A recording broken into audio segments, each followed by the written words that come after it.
Welcome to BeingLab.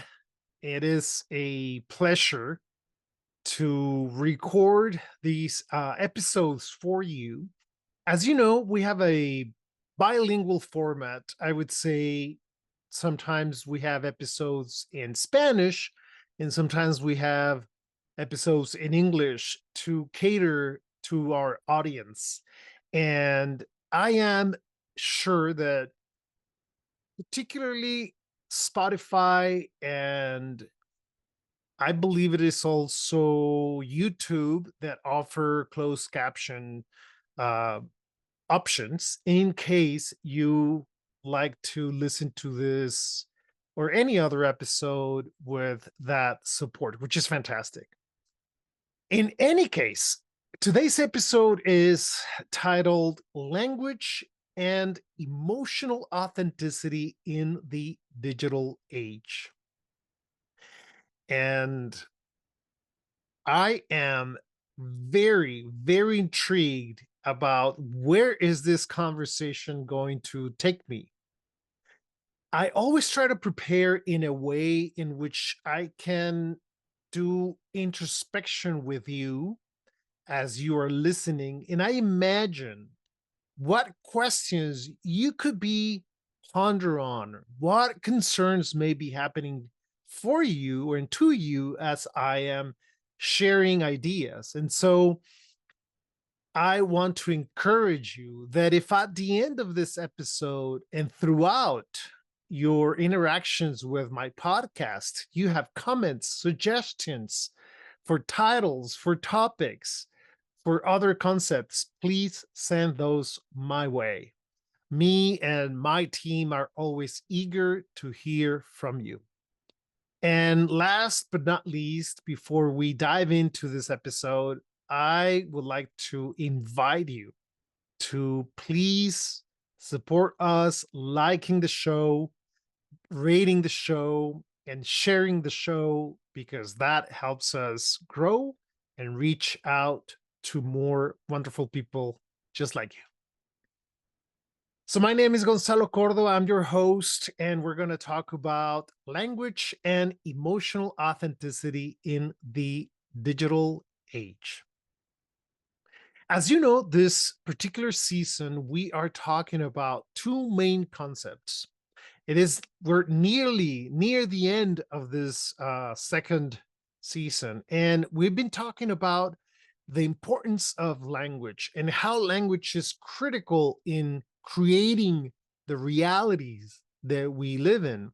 But we're also cross-pollinating the idea of the pivotal ingredient that emotions are in our lives. In everything we do day in and day out, emotions are a key component of how we see and how we perceive events, realities, challenges, good, quote unquote, and bad situations. And that's why talking about those things with the idea of we live in a digital age, I think it only makes sense. So for me,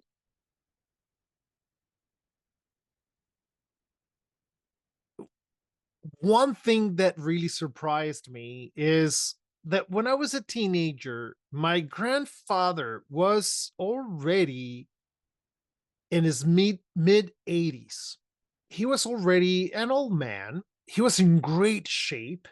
His name was Gabriel Hernandez. And I recall vividly that he said many times to us kids that his childhood was embedded by the very challenging situation of the Mexican Revolution, where they had to eat banana peels to survive. Him and his mom and his brothers, his siblings. And he would contrast that with the idea that he witnessed the arrival of the telegraph and then the radio and then a little afterwards, TV, black and white. And then all of a sudden, there were color TVs. And then there were telephones everywhere, like public telephones. And then all of a sudden, we've learned about the fax machines and the copy machines. And he would share how all of a sudden cell phones were available where we could actually bring our phones everywhere with us. And he witnessed also the creation of the video games, the video consoles, you know, the Atari and the Nintendo and PlayStations. And then he would say how, you know, the idea of Blockbuster, where we would rent movies and we'll bring them the video recorder and all those things. And he was in shock by many of these things because he grew up without any of those things. And by the time he died, he was 93. And this was the mid 90s. He would witnessed all these things. So he, by the way, was a very simple, humble man that would entertain himself with a harmonica and reading books and taking walks.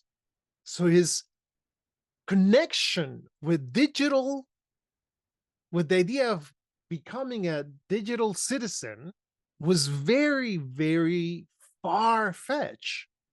That was not in his mind, but he was not reacting the modern society. He was not rejecting or reacting upon those things.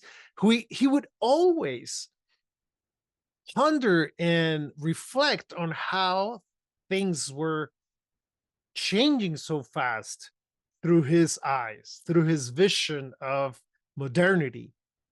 Imagine this is a person that was born in 1903. Imagine that for a moment. And for us, listening to those stories as kids was laughable. Like, how could you?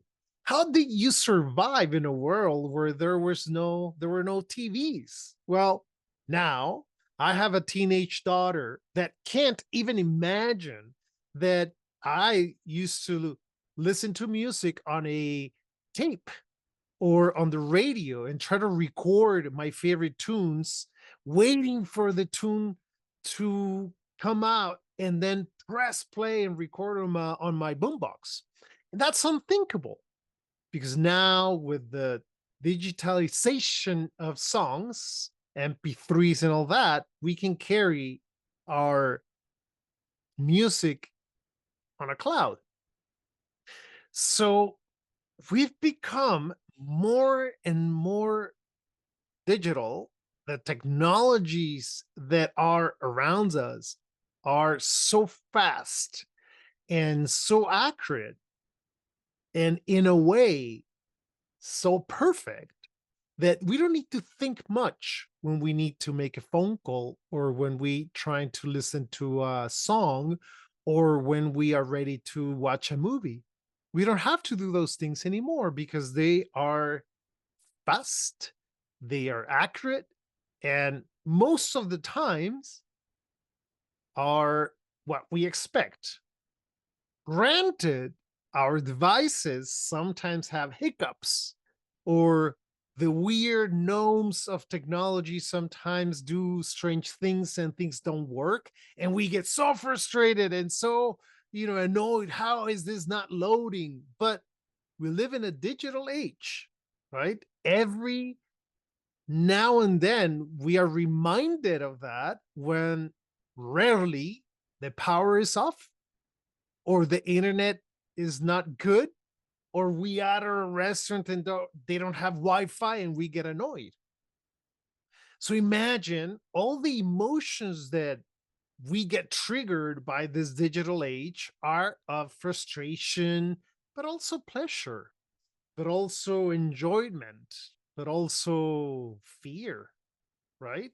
So all this context to remind you that we are now living in a congruency that years ago, and not a long time ago, was incongruent.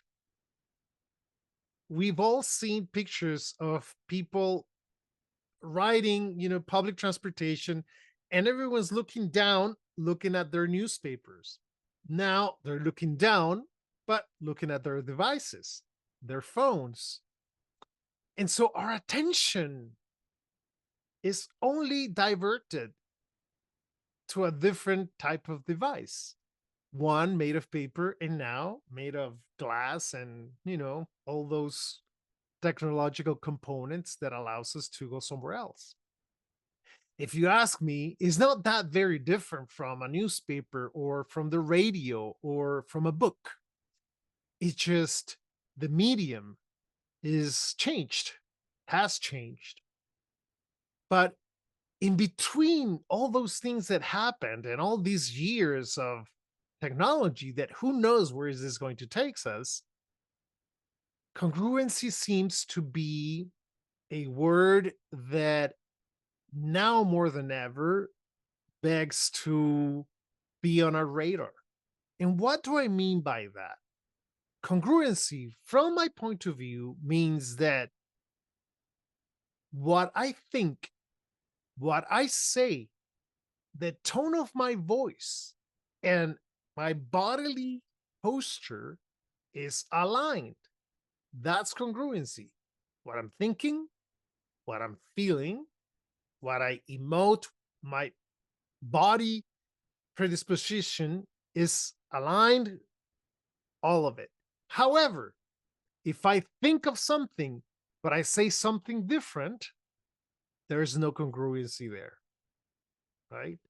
And what happens, and I'm sure you've seen this, is that with this, in this digital age, many of the things we see on posts, on videos, on live streams, we can tell there is a lack of congruency. Therefore, we don't see it or we don't perceive it as authentic because authenticity drinks, quenches their thirst with congruency.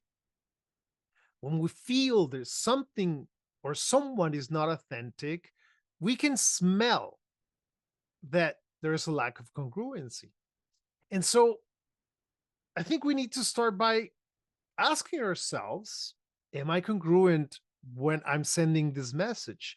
Is this video or this influencer seems congruent, therefore authentic or not? And to each his own. If we like to follow certain personalities, certain celebrity, because we resonate with them, I think that's fantastic. But if we don't feel that we share the values, the emotions, the type of language, the type of messages that they send, then it's time for us to ask ourselves, is this congruent with my values, with the emotional congruency that I want to develop within me and my family? So be careful who you follow because they are going to trigger certain emotions in you. And I love that idea, the idea that now our emotions are not only getting triggered by our own thoughts, but also by what we see online, what we consume, the people that we follow, the things that we scroll on day in and day out.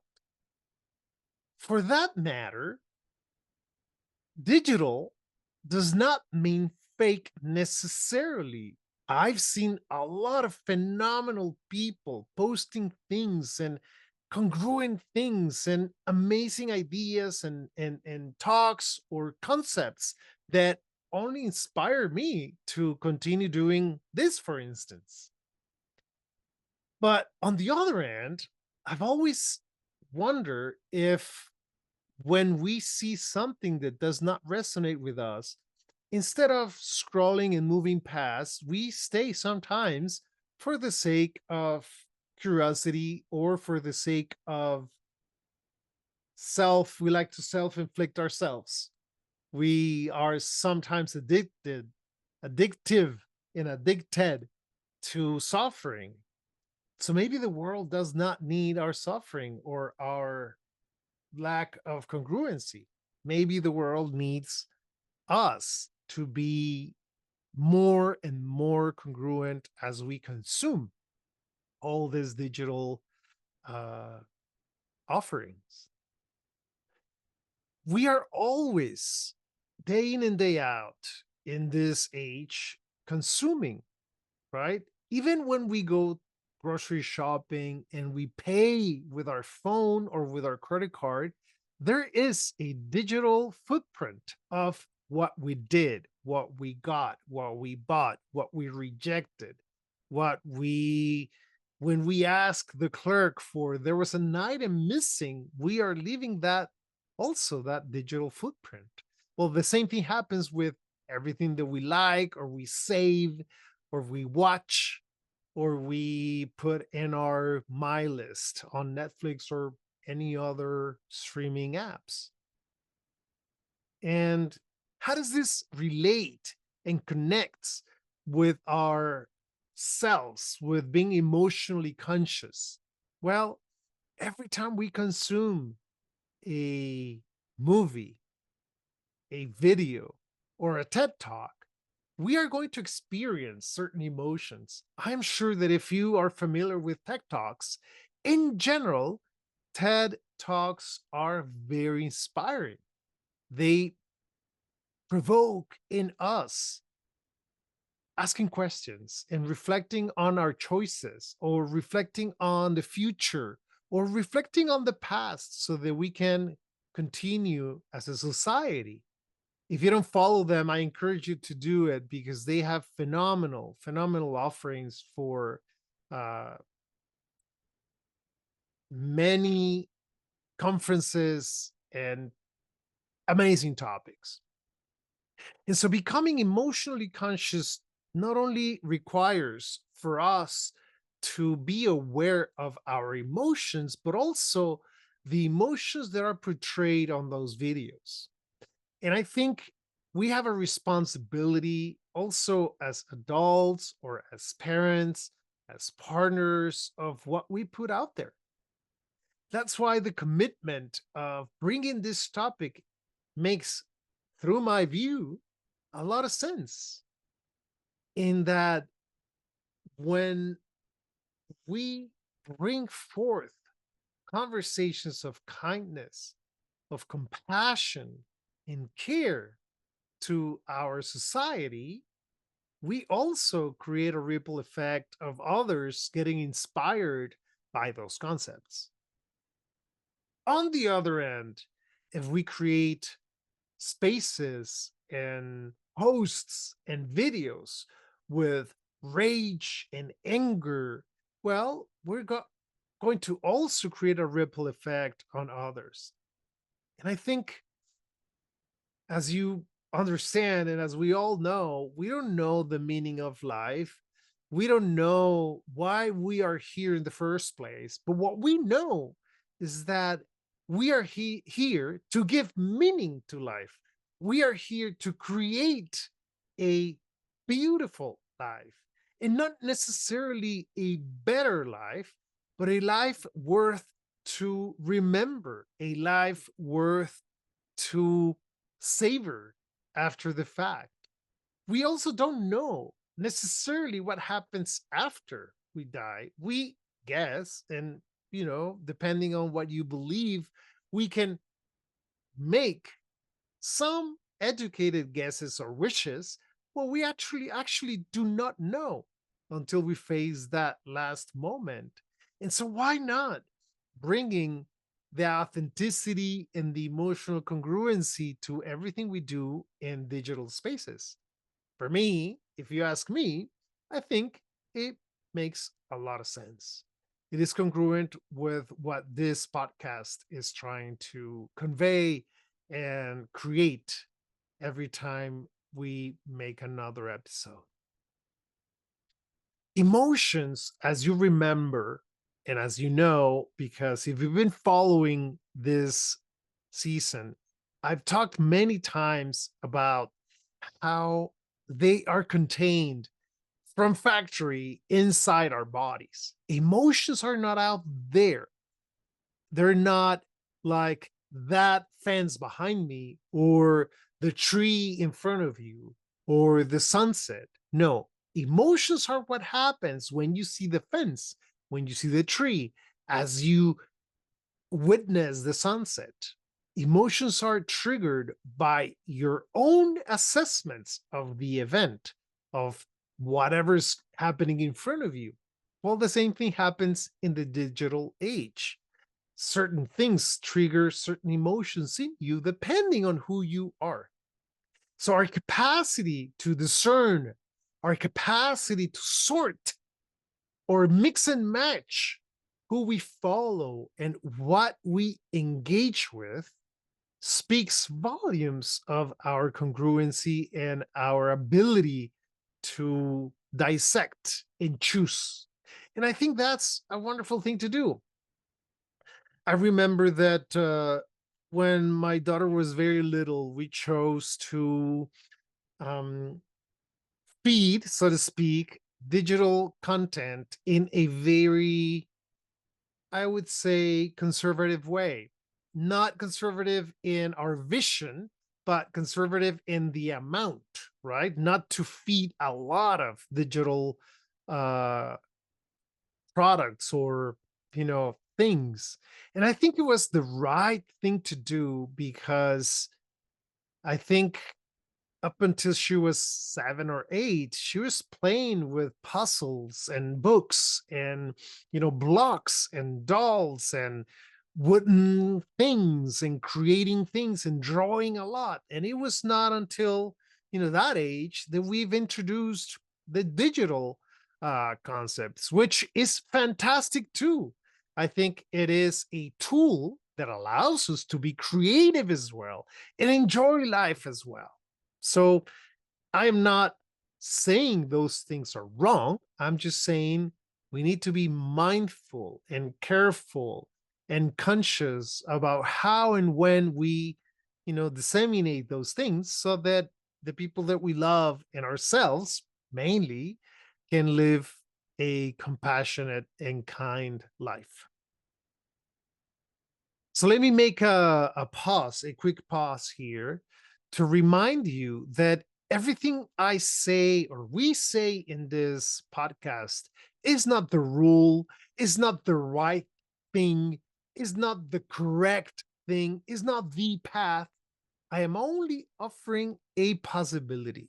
And it is your responsibility to say no thank you or maybe explore more or join me in this quest to develop more in-depth connection with emotions and language. If you think about it, in the digital age, language is even more important.